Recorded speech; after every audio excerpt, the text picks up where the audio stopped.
দেখি এবার চলে আসলাম পতেঙ্গা বিচে। এসব উঠে লাভ নেই, খামাখা চেষ্টা করবো, দেখি কত নেয় আগে শুনি। দেখো না সেইটাই কি 1200 টাকা দিয়ে দিতে, আমিও ভয় পাই। লাজিবাকে আগে উঠাই দিব কেন? তোমরা 2 জন উঠো। তাই কিভাবে?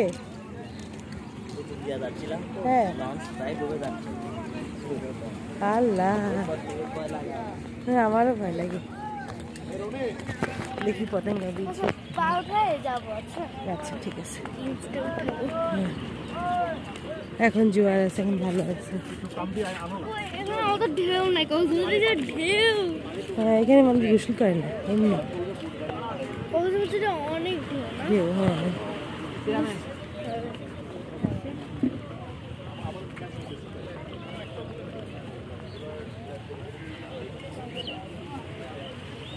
এখানে ছাতা নাই,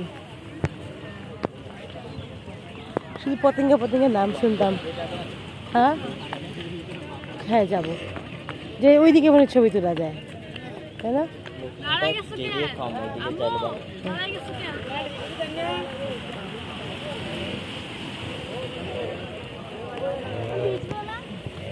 বিজু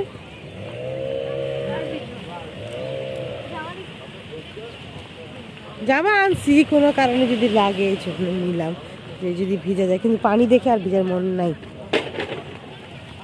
মন আছে তোমার ভিজার? হ্যাঁ পা তো ভিজাবে, এই জন্য তো এই স্যান্ডেল পরে আসছি, যাতে করে পা ভিজাতে পারি। এই পর্যন্ত পানি আসে, দেখছো? এই পর্যন্ত পানি আসে। বিকাল পর্যন্ত, বিকাল হইতে হইতে মানে ওখানে চলে যায় পানি। চলো নামি, কিছুই নাই। এই বীজটা সুন্দর না, পতেঙ্গা বীজ।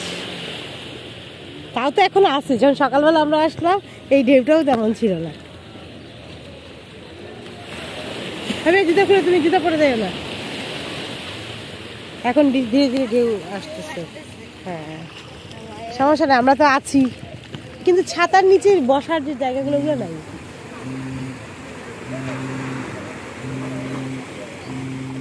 এগুলো কি সব ইয়া? এগুলো কি সব? জাহাজ, মালবাহী জাহাজ। হ্যাঁ এরকম ইয়ার ভিতর দিয়ে, নিচ দিয়ে। এই পানি আসতেছে আসতেছে।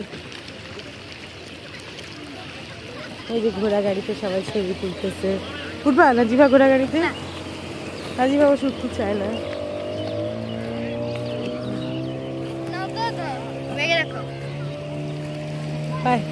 পাইছো কিছু?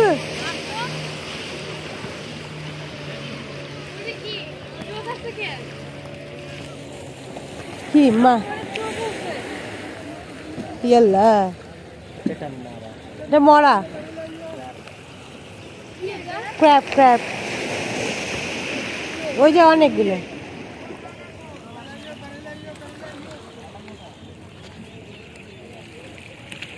এক সাগরে রক্তের বিনিময়, ডিমবাজি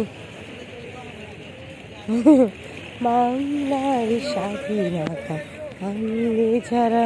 গান গাইতে গাইতে আমি একটা জিনিস দেখতে পাইছি, তাই বললাম। চলো ওই পাথরগুলো আছে না রাজিফা পাবিয়া, ওই পাথরগুলো অবশ্যই। হ্যাঁ ওখানেই যাচ্ছে।